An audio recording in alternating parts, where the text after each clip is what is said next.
Before we dive into today's episode, I want to tell you about a giveaway I'm doing because it's a lot more fun to kick off this podcast with a big giveaway party, and that's what we're doing. So if you subscribe, rate, and review this podcast, take a screenshot of it and send it to me via direct message on Instagram at Splendid Consulting. That's all you have to do to be entered in the giveaway, okay? We're giving away some pretty epic things. We're giving away thousands of dollars worth of prizes, including 2 of my signature programs, Amplify Social Impact, my Canva course bundle, and you'll also get my latest program, Easy Emails for Impact, okay? We're giving away all of those, and we're going to have more than one winner. Just remember, all you need to do to enter is rate, review, subscribe, and send me a screenshot, and that is your entry. All right, let's get into today's episode. Welcome to the Purpose and Profit Club podcast for nonprofit leaders, mission-driven creatives, and social entrepreneurs. Get ready to stop dreaming and start doing. Here, ideas become action. We prioritize purpose and profit. You ready? Let's go. Well, hey, it's Christina Savares-Edwards. I am your host and your coach, and I'm so excited for this first episode of the Purpose and Profit Club podcast. I am a lifelong entrepreneur, and today we're going to talk about this idea of MVP. And if you haven't heard this acronym, or maybe you're thinking most valuable player, that's not it. So stay tuned and we're going to dive right in. Okay. Have you ever been stuck in planning mode? Meaning you've got a goal, a campaign, a thing, a launch, a strategy you're working towards, and you really wish you would have done it by now. You really wish it would be out there in the world. It would have happened by now, but you've got more planning to do. You got just one more thing, or maybe you feel like you have a pile of things that you have to do before you can press play, hit send, start, and go. Okay? I have been there before, and I want to teach you this strategy that is a really amazing and easy workaround to get out of planning mode, because here we take action, right? We get into action mode. Okay? I am all about ideas becoming reality. So we stop daydreaming and we start doing. Okay. So MVP, not most valuable player.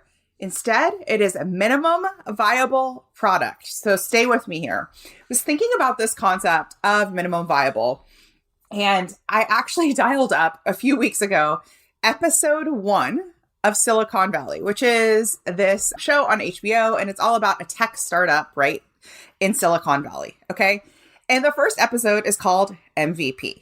In it, we are introduced to the founder who's got this tech platform that actually has some really innovative tech, and he is working through his MVP, his minimum viable product, and they realize it sort of catches wind with some of the other venture capital firms in Silicon Valley.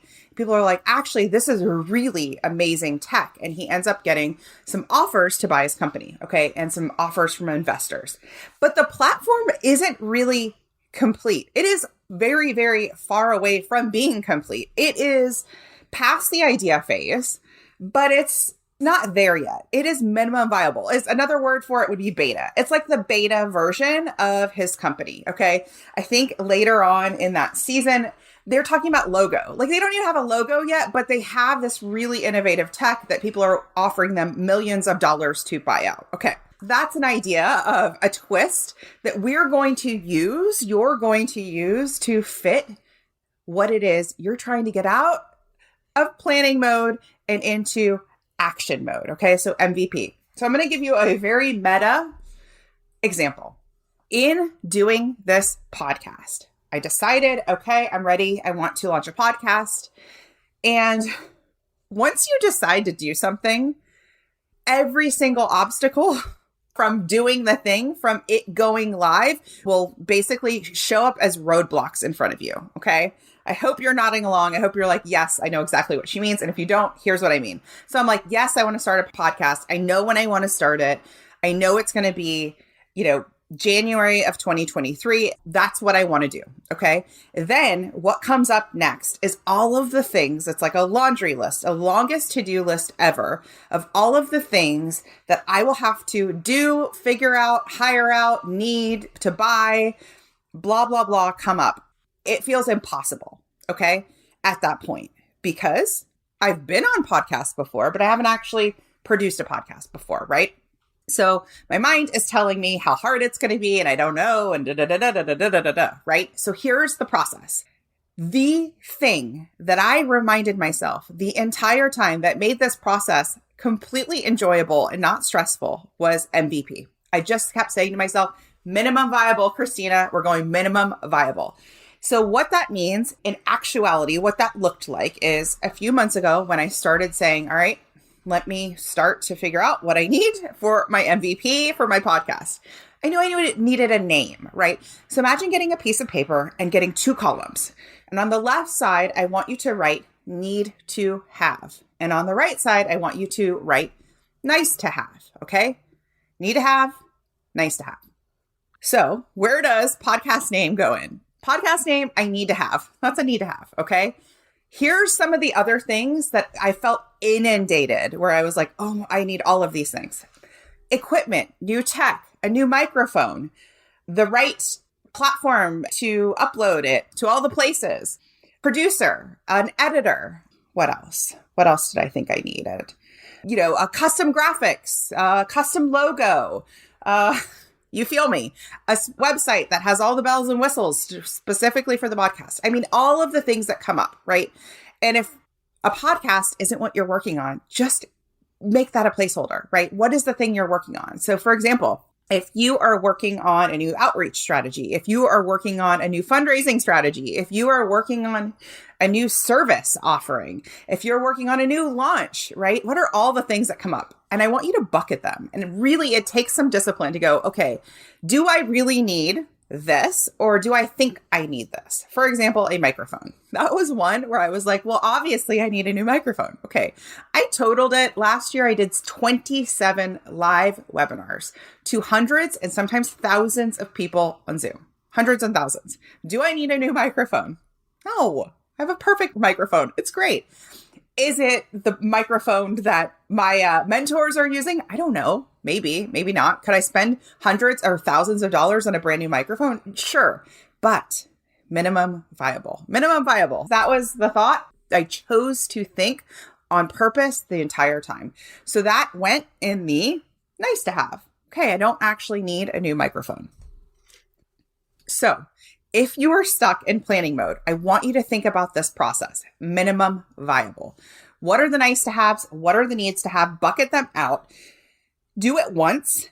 And then this is the tough part. Do it once and then you stick to it. So for example, whatever excess ends up in your nice to have column that you decided would be in there, like a microphone or a producer, or it might be for you where you say, I need a copywriter, right? Maybe you decide, I actually don't need a copywriter. I'm going to write the copy for these emails, or I'm going to write whatever.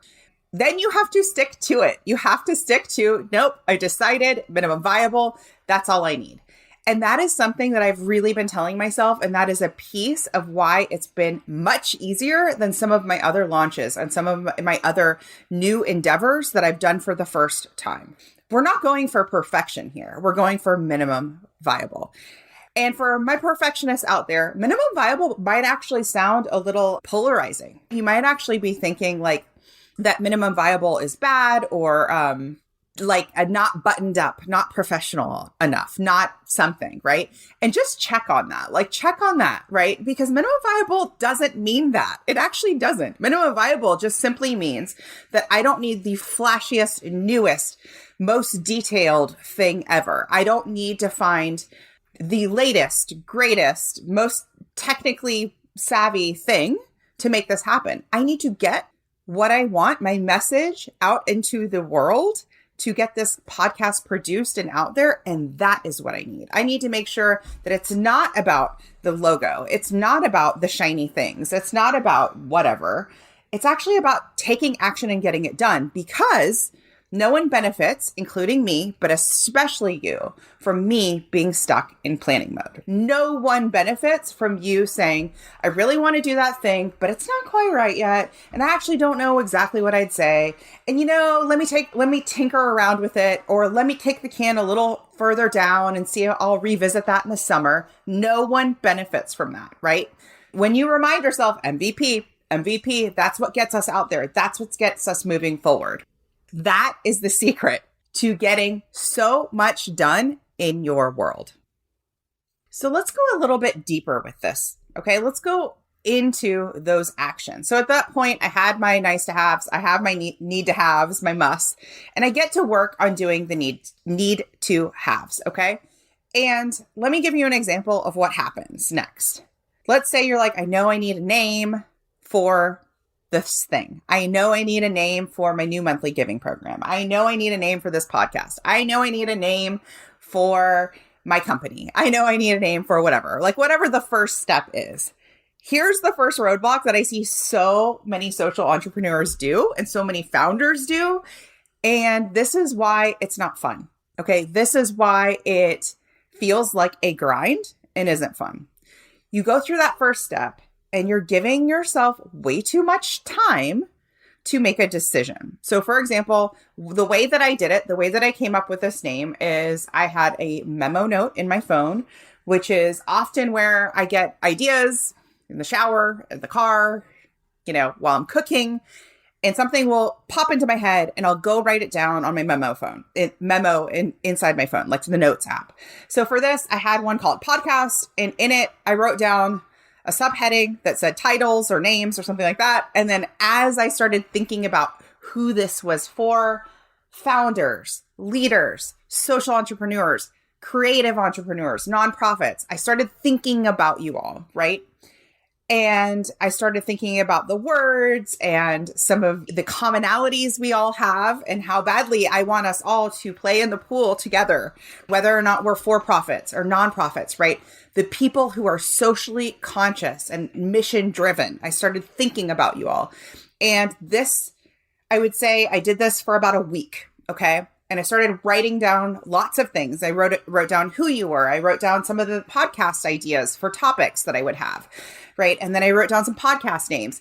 And maybe about 4 or 5 days in, this name came up and I had a moment and I was like, this is it. This is the name. Okay. Now there is a fork in the road when you have that moment where you can say, boom, this is the name, and we go. And now we're crossing that off the to-do list, right? I'm going to go ahead and secure a domain name for it. I'm going to go ahead and put together any graphics I need. Like, that's the decision versus going, well, let me ask a friend. Let me ask my mom. Let me simmer on it a few more days, a few more weeks. What if that's not the perfect name? Da, da, da, da, da, da, da. You with me? Right? Going down the what if maybe that's not, the doubt. I didn't let myself go there. Again, what was I thinking? Minimum viable. I was like, I love this name. Let's go. I actually did this the same process many, many years ago when I came up with my business name, Splendid Consulting. Very similar process. I thought about what I was going to do, who I wanted to work with. I wanted a word that felt heart-centered, that felt warm, that felt exciting, invigorating, that felt powerful, right? And I wrote down all sorts of words. Some of them felt cutesy and some of them felt just corporate-y and not me. And then all of a sudden, about a weekend, I landed on Splendid, probably less than a weekend. I landed on Splendid Consulting and I was like, boom, that's it. That's my company name. Hello, Secretary of State. Let's register that one. And we are done. I don't look back. I don't second guess. Those two examples are how I have been able to work 25 hours a week for over a year while increasing the revenue of my business, because I make decisions quickly, not perfectly, not all the time, but very, very often I make them quickly and decisively. I didn't rush myself through those two names, but I said, when I had those moments of saying, you know what, that's the name, I didn't doubt. I didn't look back, I didn't crane my neck and go, is it the name? Should I run it by somebody else? No, that's the name. I didn't run it by anyone. I made the graphics. I showed it to my husband after it was done. He was like, cool, looks great. Love it. That sounds perfect. And you just move on. It's a wonderful thing because we will have a podcast about this. The more that you make decisions by committee, the less fun it is, the more time it takes, and the more it just takes you away from enjoying the journey. Okay. So minimum viable when it comes to big things like that, minimum viable when it comes to small things like, do I need a microphone? Do I need to proofread this a 10th time? No, you do not need to proofread it a 10th time. I actually do the same thing with my proofreading and my emails and in my sales pages, things like that. I make sure that the spelling is correct. I make sure the grammar is correct. I run it through Grammarly, I read it, test the links, and we go. We move on, right? That is the secret. The last piece that I want to give you today is a bit about visualization. So if you're like me and you come from the space of, I worked 2 jobs all through college. I have been an entrepreneur my entire life. I've always worked a lot, like worked long hours, just used to grinding, working a lot, working often. I understand the strategy piece. I understand the steps to make these things happen. And if I don't understand the steps, I will ask 1 or 2 colleagues or Google my way there and move on, right? But the other piece, and I think the piece that has been transformative in my own business and for my clients, is the coaching piece, is the mindset piece. And here's an example of that mindset piece as it pertains to visualization. So if you're like, I do not want to visualize, I got you. Like, I'm not getting up in the morning and doing a long visualization, but what I was doing is I knew I wanted to have the podcast done, right? I knew what it would look like to have my name, my podcast name show up in Apple or Spotify. And I visualized that. I didn't have to light a candle and put on a soft music, not in that kind of way.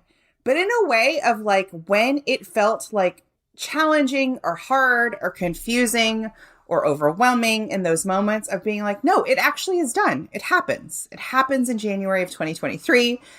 It's done. The podcast is out there. Okay. That is really, really helpful. The same thing for when I had to pick a name for my business way back when, right? It was just like, oh no, I'm figuring out the name. I'm figuring it out this week. It's going to be an amazing name. It's done. Like this idea of not only saying it's done, but believing it's done, and actually sometimes going the extra mile of seeing yourself there. Okay. So let's go through some examples of this. One really easy one would be people who are trying to lose weight, visualizing themselves at a certain point on the scale, right? That can be really, really helpful, or a certain outfit they want to wear, something like that. So one of the things that I'm actually working on this year is just telling my friend, this is the year of strong. Okay. So one of the things I'm doing is strength training, and it's helpful for me to visualize my body stronger, my muscles stronger, lifting stronger weights, being able to do, things that I can't do right now. Okay. That is really helpful as I go through the process, because things are like super exciting in the beginning. This is true. You're nodding along. I know it. When you start the idea, when you're like, ooh, I want to make a podcast. Ooh, I want to start my own business. Ooh, I think this is going to be the perfect marketing idea. This is going to be an amazing marketing campaign. Like whatever that is, there's that initial excitement. And then there's this piece that I call the messy middle, which is the middle of the thing, of the journey, the middle of the doing, where you're like, this isn't working. I don't know what to do next. That is the messy middle. You're feeling kind of like funky about it. Maybe you're feeling like you just want to quit it altogether. That is the point where visualizing the finish line is key. Okay. The podcast is done. The business is rocking and rolling. My muscles are like, boom. It's awesome. Like visualizing that place is so helpful because it starts to do a couple of things. I know there's science to back this up, where it starts to change the way you think about yourself. It starts to rewire the way your brain thinks. You start to identify as a person who has accomplished blank, right?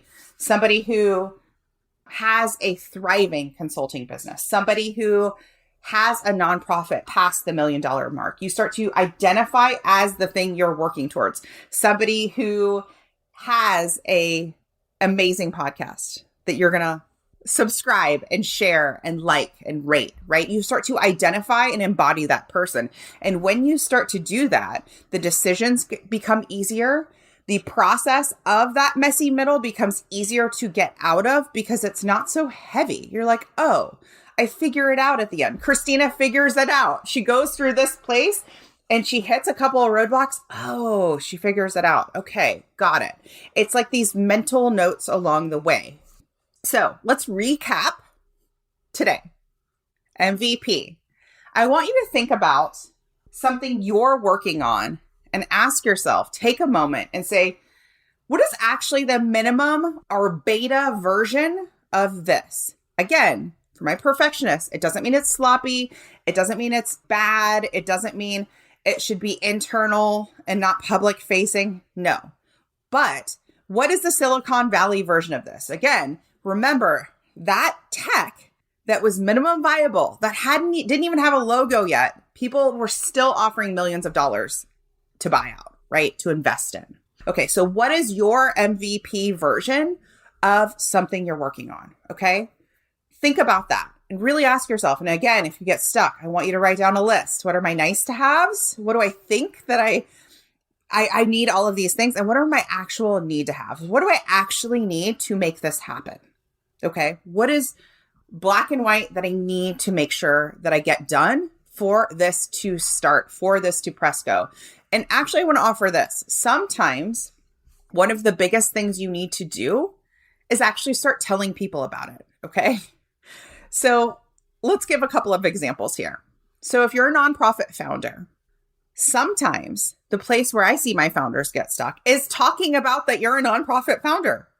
And that might be saying, this is what I'm doing. This is our mission. These are our programs. Or it may be stickier for you to say, this is what I'm doing. Will you become a volunteer?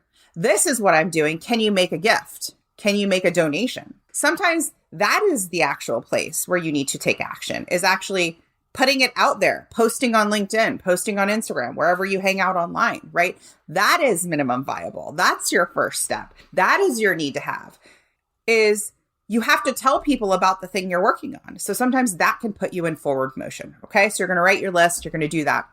The next thing that you're going to do is you're going to visualize the finish line. Okay. And you're going to do this more than once. Do not do it today on today's podcast and then not do it again.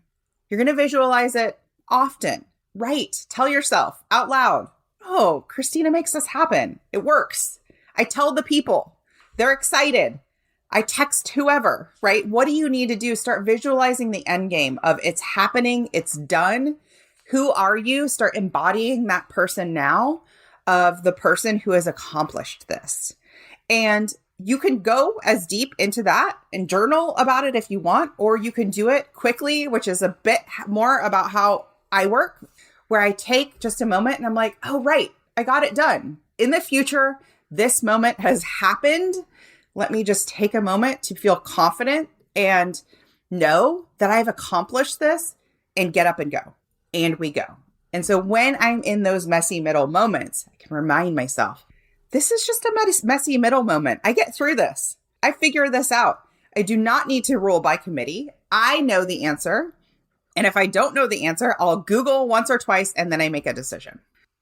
So one other way that I utilize this concept of visualizing the finish line was actually for choosing the music for this podcast. I knew right out of the gate, once I was decided to have a podcast, that the music had to be cool, non-negotiable. It had to be cool, and it had to be music that I personally love. I worked at a rock venue for many, many years. I don't listen to a lot of pop music. I don't listen to a lot of like top whatever music. I love punk rock. I love indie. I love hip hop. And it needed to reflect that. It needed to be inspiring and cool and edgy and something you want to get excited about. And I knew what I wanted. And one of the bands that came to mind right out of the gate was the Salmonaires. And they were an Atlanta-based band. And I pitched them and I said, hey, hello, Salmonaires. Will you please let me use Salmonair Rock for the intro and outro music for this podcast. And they graciously said yes. So I want to say special thanks to them. Listen to the whole track over on Spotify. It is amazing. If you are somebody who works out, runs, likes to sweat, that entire album has some really good upbeat tracks for that. So what I did was kind of double down on how I could visualize that this is complete. I'm out of the messy middle. I'm not stuck in the planning phase. Was actually visualizing the music going along with this. Okay, the music's happening. They say yes. I've got my title track, which actually listening to that title track before they said yes, it like activated my senses, right? So if you think about the science behind how memories are often tied to senses, meaning you can smell a smell that will remind you of your grandma's cooking, right? And will bring you back to being 11 years old in her kitchen. So using music to anchor myself to this project, which hadn't completed yet, and saying it's happening, it's a yes, it's done, helped anchor me and help me live into that visualization and get me to the other side of this planning mode. So the next time you have something coming up, a goal ahead of you, something, it might not be the music, but it might be another sense, maybe there's something you can visualize, right, on the other side of it that you can go to and anchor into sense, smell, touch, see, right? What else? Taste, right? So try that piece. So MVP, that's what I've got for you. And we're going to end every podcast episode with this. I want to give you one thought to think on purpose. And I'm going to ask my guests to do this as well. So today's thought to think on purpose, and one that I've really given you throughout the episode, is it's done. Minimum viable. That's all I need. And that's what I thought through this whole process. It's done. Minimum viable. That's all I need. I only need minimum viable. Have a wonderful week, and I will see you next time. If you believe in the rule of reciprocity, just like I do, take a quick moment to rate and review this podcast. I would be so grateful. Tag me in a post on social media and let me know what you think over at Splendid Consulting. It helps this podcast show up in the feed of other change makers and social entrepreneurs just like you. Think you've reached out to everyone in your network? Are you out of ideas to get noticed and get funded? I hear you. That's why I'm giving you a chance to steal my prospect list. Yes, you can generate leads for your nonprofit or impact-driven business. Grab my mini training and list delivered to your inbox instantly. Go to splendidcourses.com/prospect.